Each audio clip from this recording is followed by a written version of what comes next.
permanent. This person you win all the competitions. Great Halloween costume. It's just maybe not the best way to look at it, but speaking of the dead, you always got to look on the bright side of life. Yeah, I was going to say, just as Monty Python said, and kind of tying in with mental illness a little bit, especially because I know a guy who is kind of like this. This is called Cotard delusion, otherwise known as walking corpse syndrome, in which it's a neurophysiological disorder first described in the 1880s, in which a living person genuinely believes that they are dead. And it's kind of not been able to, like, they haven't been able to figure out why this happens. But it's kind of a rare mental disorder in which that a person truly believes that they are a dead person walking around.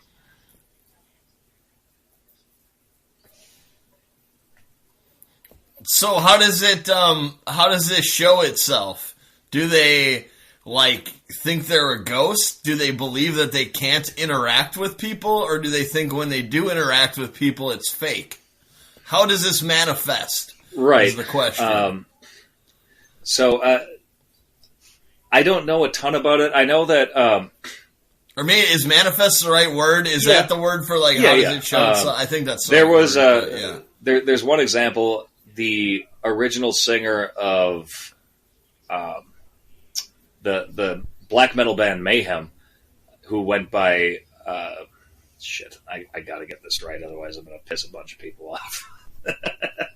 Hold on. Original really? You think? Of Mayhem. No. Fuck it. I don't care. Oh, he went by Dead. His name was his metal name was Dead.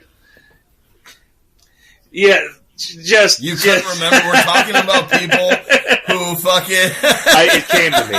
It came to me somehow. He went by Dead. Couldn't remember that, huh? And wow. Yeah, it kind of was. It was too obvious to remember. It was so obvious that can't be his name. He went by Dead, and he actually had this syndrome, and he would. I mean, part of this is just showmanship and all the bullshit that went along with black metal back in the 90s, but he would bury all of his clothes covered in animal blood, for a month before every show and all that. And he truly believed that he was a walking corpse. And, it's just a strange thing. And again, I don't know enough about it to understand why people feel this way, but there's another dude down in Texas that I, have worked with musically who genuinely feels this way. Why do you know all these people? Oh, I guess you don't know the dude from Mayhem. It's just it keeps sounding like, well, then I know this other guy. I guess I'm a magnet for interesting characters. For the Walking Dead? Well, maybe. But yeah, I know a dude like this, and I've tried to ask him about it a little bit, and he doesn't really give a concise... I mean, let's be clear, it's a mental illness, so of course he's not going to give it a concise, here's a list of examples why I am a dead person. I mean, but it's the way he feels, so I can't explain it, but... See that? No, without really getting into it, that does seem one where, no, I'm sorry that you feel that way, but no. Yeah, maybe that's how you feel. That's wonderful and all, that you feel that you're a dead person, but how do you think you're releasing albums with live people? Yeah. How do you think what's happening when you go on tour and you perform in front of people? What can you explain that to me? What that phenomenon, if you're smart enough, and I'm not acting like that band was big, the hugest thing on earth, and we're not talking about the Beatles or fucking Led Zeppelin. But I don't listen to that kind of music. I'm aware of who they are. If you can have that level of success and like be that crazy and think you're like that. You know, really, it just makes me feel bad about myself. Like, how have I not been able to do more of these fucking crazy mother? But I guess I'm just not as interesting as that either. So, oh boy. But you know, like how can you like? I think I'm dead, yet I'm accomplishing all this in the world. Like, this guy is fucking good. To his credit. Well, it sounds weird to say to his credit. He killed himself before they were ever famous. But again, why? Yeah, that is. I was like, why is this going to be weird to say to But why would he kill himself if he's already dead? That's a great point. That is a really good point, you know? Yeah. I want to... Maybe he wanted to see if he would come back to life or something, I guess so. You know? Or if, like, if he did it, if it wouldn't have any effect. Like, maybe that's actually what he thought. He's like, I'm already dead. This isn't going to do anything. That very well could be. I'm sure he didn't have time to say, oh, fuck, he blew his brains out. But, yeah, like... That was him in the netherworld saying, oh, fuck, as he, you know, popped up there like, oh, shit. Maybe he just felt confirmation like, see, I am dead. I was right the whole time. But, okay, so that does make more sense, though. So this was just, like, the first guy. They got another guy, and then, because I do remember you saying he was the first singer now. I had forgotten about that piece. So, all right, that makes a little bit more sense, because I'm just like, I'm not buying it. There's no way you can go on to, like, have, like, success and be that fucking whacked out in your, like, you know, and, like, have it not just be an act. Right. Is all, you know, like, I'm just, so, okay. Well, too bad for Dead, but... Too bad for Dead. You know, at least he's living up to his namesake. R.I.P. Dead. May you live forever. Stool with Banter.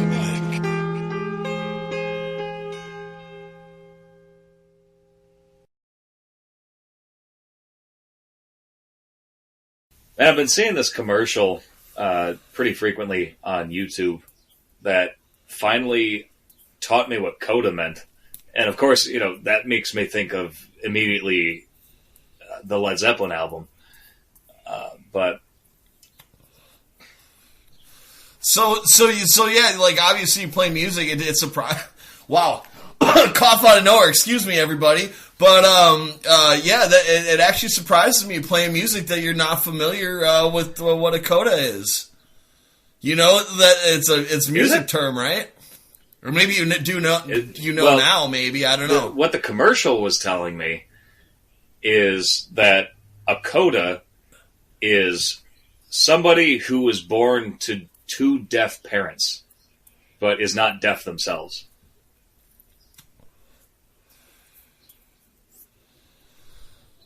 That's very, yeah, so like, and I have to imagine that the musical term predates that, because that sounds like something, because it is a musical term, I could see that then being adapted to being about deaf people or that relationship somehow, but like what it actually is, it's like, so you'll see at the end of like some bars, sometimes in a piece of sheet music, it's like two heavy bars, and there's two dots, like a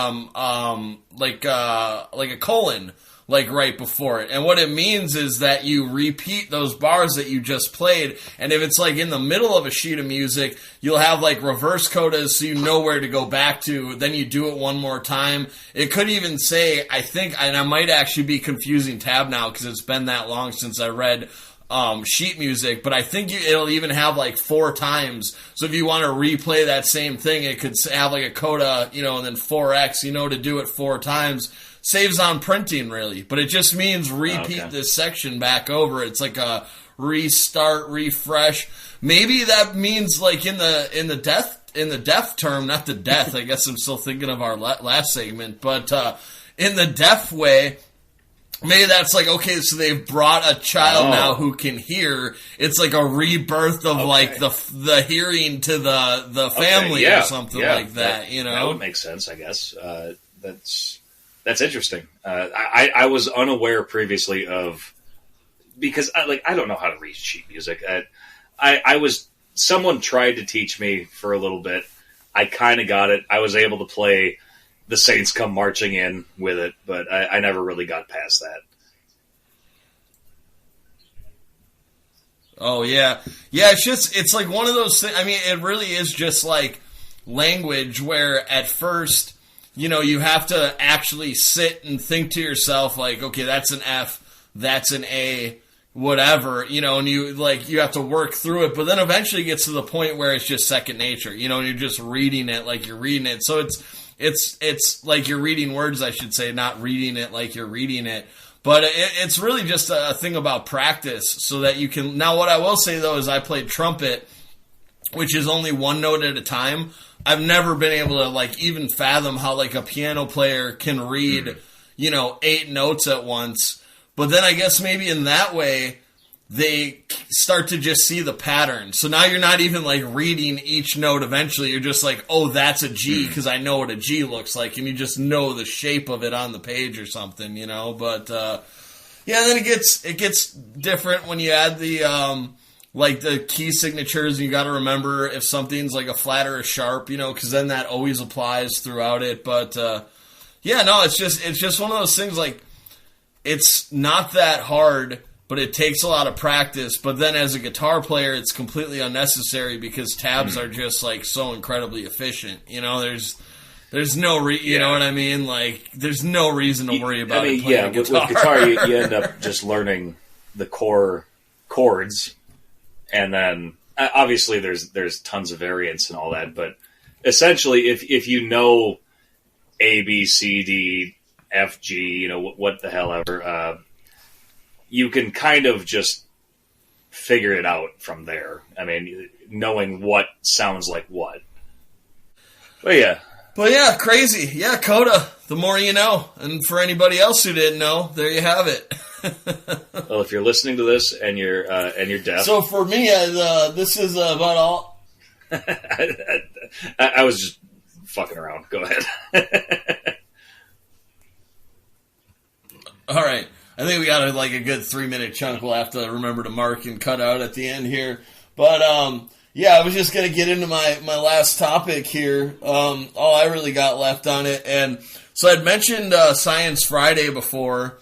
And we've been, I've talked about, kind of how I all of a sudden realized, I think it was a couple of weeks ago, plant-based meat, just the same as regular meat, is plant-based. Cows eat plants, so their beef is plant-based too, yada, yada, yada, whatever. It's a topic of interest, and food and all that sort of thing. I'm rambling again. But I heard this woman, she was talking about farm animals and technology, and as we look to make farms be more sustainable and food be more sustainable and not so harmful to the environment, this was blew my mind so much. She's like, we need to start looking at cows or our farm animals as technology because that's what they are. Cows were bred for what they do for a certain purpose. They're not a natural animal. They're something we developed, thousands of years ago, through careful breeding to get these things, to be what they are. And she didn't really give anything explicit about what she thinks could be done to a cow to make it more efficient. But it is really crazy to think about, yeah, we could breed them to be smaller or to, be easier to handle. Maybe they wouldn't need as much water. There are ways you can do all this sort of thing. You know what I'm saying? And that just that thought of yeah, these animals are technology. We bred them for our uses, but our uses have changed. So maybe it's time to rethink, and maybe start working on breeding something that's, more, usable today.